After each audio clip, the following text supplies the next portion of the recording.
করা হয় এবং এটা আপনার হচ্ছে যা আইনে পরিণত হয়। এটা হয়েছে 10ই এপ্রিল 2026। এইটা আপনার লিখে রাখেন, 10ই এপ্রিল 2026, 26 সালে 36 নম্বর আইন।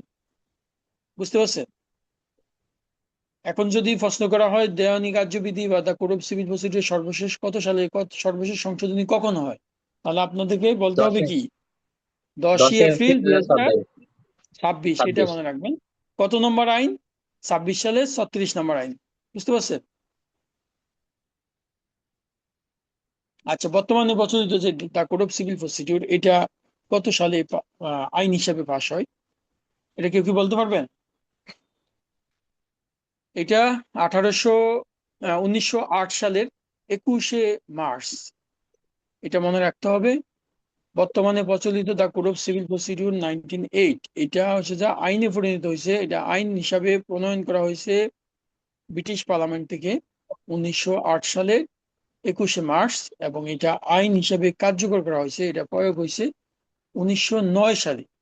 9 সালের 1 জানুয়ারি, 1ম জানুয়ারি বা জানুয়ারি মাসের 1 তারিখ। এটা আপনার মনে রাখতে হবে। এটাও প্রশ্ন আসছে যে আপনার হচ্ছে যা এই বর্তমান প্রচলিত যে এটা বার কাউন্সিলে পরীক্ষা আসছে 2017 সালে, the code of civil procedure কার্যকর হয় কত সালে? বুঝছেন, এইভাবে কোশ্চেন আসছে। সো এই প্রশ্নগুলা আমাদের মনে রাখতে হবে। আর বর্তমানে যেই প্রচলিত আমাদের কাছে the code of civil procedure, এটা 1908 সালের কত নম্বর আইন? এটা বলতে পারবেন কেউ? এটা হচ্ছে 1908 5 নম্বর সালের আইন। 5 নম্বর আইন। 5, আইনের নাম্বার, আইন হচ্ছে যে 5 নম্বর আইন। এই আইনটাতে টোটাল হচ্ছে যে 158টা সেকশন আছে। এই আইনটাতে দুইটা পার্ট আছে, একটা পার্ট হচ্ছে যে ধারা, সেকশন, আর একটা পার্ট হচ্ছে শিডিউল, তফসিল। আমরা জানি যে এই আইনে আপনার হচ্ছে দুইটা পার্ট আছে, একটা পার্ট হচ্ছে সেকশন আর একটা পার্ট হচ্ছে কি শিডিউল। প্রথম পার্টে সেকশন আছে, দ্বারা যদি আমরা চিহ্ন দেখি তাহলে 1 থেকে 58 পর্যন্ত, 1 থেকে 158 পর্যন্ত আছে। যদিও কিছু কিছু section in the meantime repeal হয়ে গেছে, সেক্ষেত্রে প্রায় 19টা সেকশনের মতো রিফিল হয়ে গেছে। তবে ধারাবাহিকভাবে আমরা এখন the code of civil procedure যদি দেখি তাহলে 155, 1 থেকে 155 পর্যন্ত এখনো এক্সিস্টিং আছে। এখানে আপনার হচ্ছে যা মোট ওয়ার্ডার আছে 51।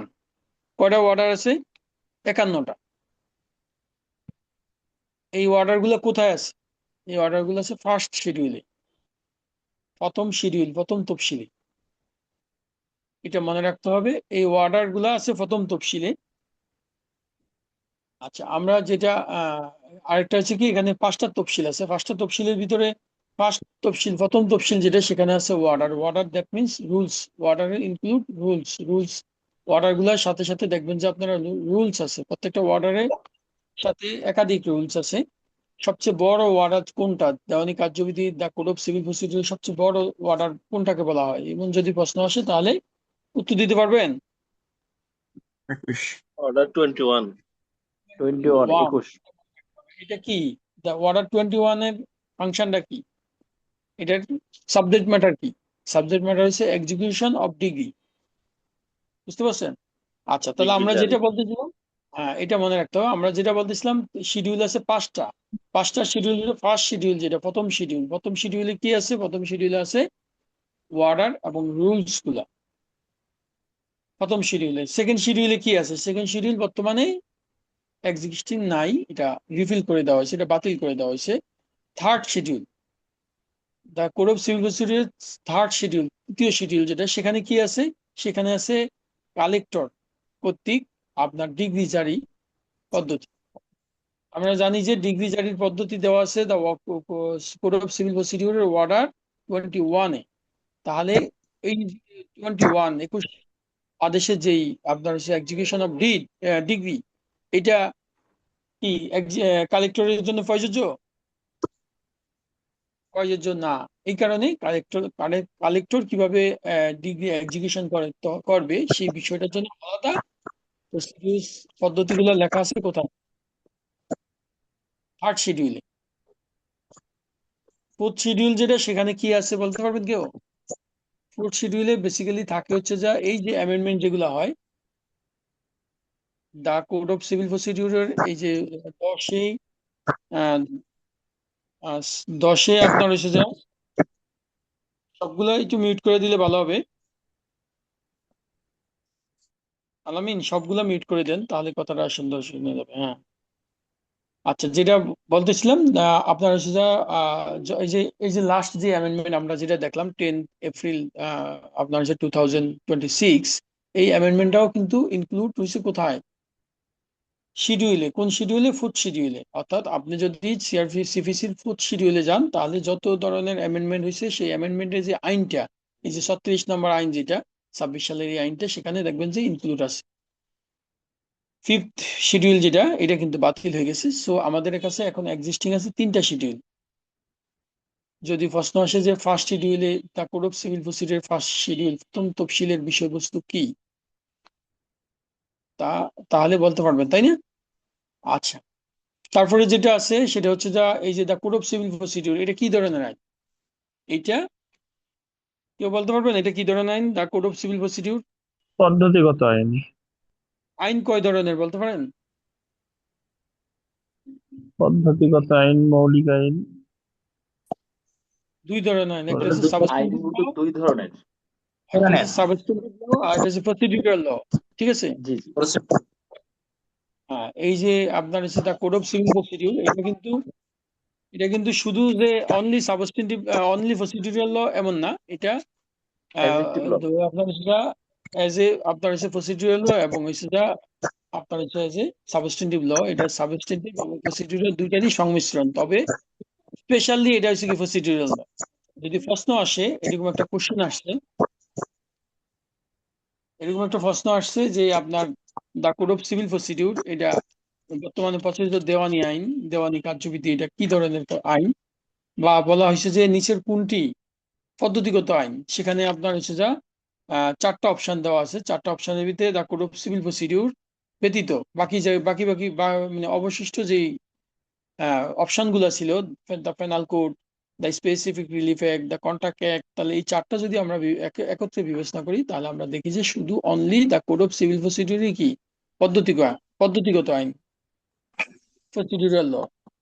কিন্তু যদি কোশ্চেনটা এইভাবে আসে যে the code of civil procedure কি ধরনের আইন, সেখানে যদি থাকে যে পদ্ধতিগত ও হ্যাঁ আপনার হচ্ছে যা সাবস্টেন্টিভ এবং প্রসিডিউরাল, হুম, এবং হচ্ছে যা আপনার আবার যদি বলছে না এটা সাবস্টেন্টিভ, এভাবে যদি আসে, তাহলে আপনার হচ্ছে সাবস্টেন্টিভ ও প্রসিডিউরাল দুইটাই হবে। আর যদি সিম্পল প্রসিডিউরাল কথা আসে, তাহলে প্রসিডিউরাল হবে। বুঝতে পারছেন? আচ্ছা, তারপরে হচ্ছে যা এই যে the code of civil procedure, এটা আপনার অ্যামেন্ডমেন্ট হয়। এটাতে 2টা অংশ আছে। দ্য কোড অফ সিভিল প্রসিডিউরে আমরা কি কি পাই? সেকশন। আর তফসিলে পাইছি কি আমরা? ওয়ার্ডার রুলস, তাই না?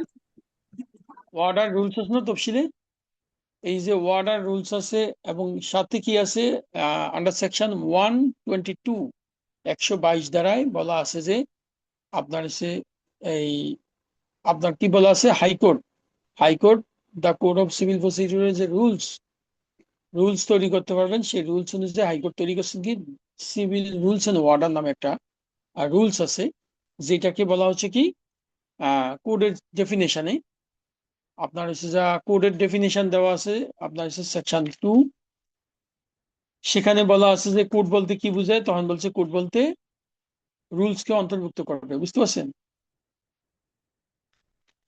কোডের ডেফিনেশনে বলা আছে কোড বলতে কি বোঝায়, সেখানে বলছে যে কি কোড ইনক্লুড রুলস, রুলস মানে civil rules and order with হচ্ছে যা ওয়ার্ডার আন্ডার আপনার ফার্স্ট শিডিউলে যেই ওয়ার্ডার আছে, এই ওয়ার্ডার ইনক্লুড যে রুলস আছে সেগুলোও সেখানে ইনক্লুড হবে। বুঝতে পারছেন?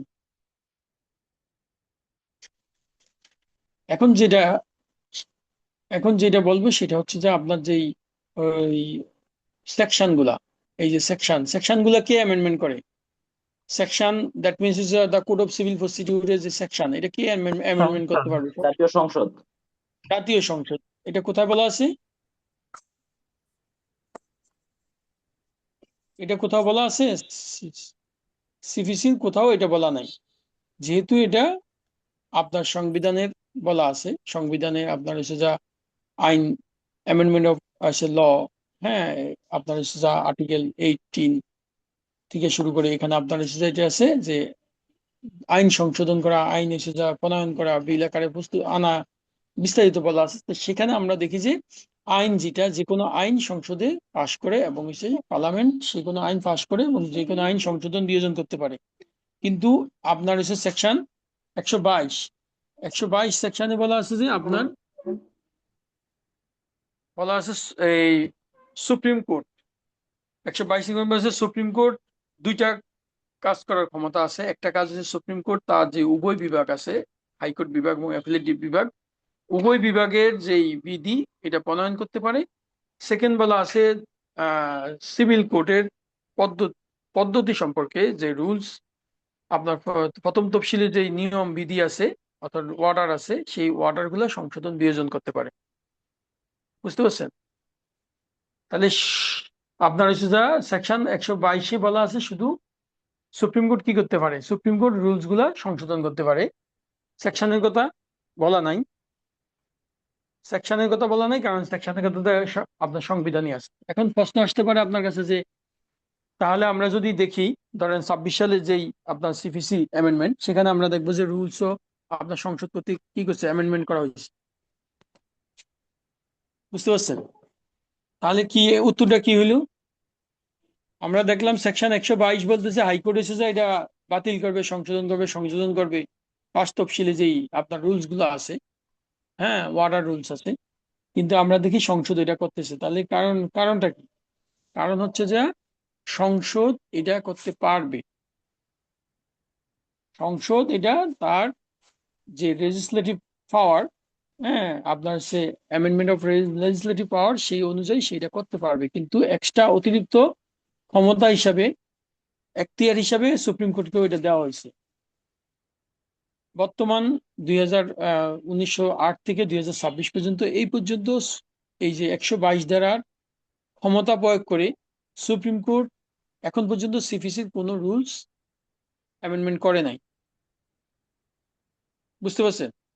তার মানে কি, এটা সংসদই মানে অ্যাকচুয়াল অর্থে, বাস্তবিক অর্থে সংসদই এটা কি করতেছে, অ্যামেন্ডমেন্ট এবং সংশোধন বিয়োজন করতেছে। তবে এখানে আপনার হচ্ছে যা কোড, দা কোডের অন্তর্ভুক্ত হচ্ছে যে আপনার চারটা জিনিস মনে রাখবেন।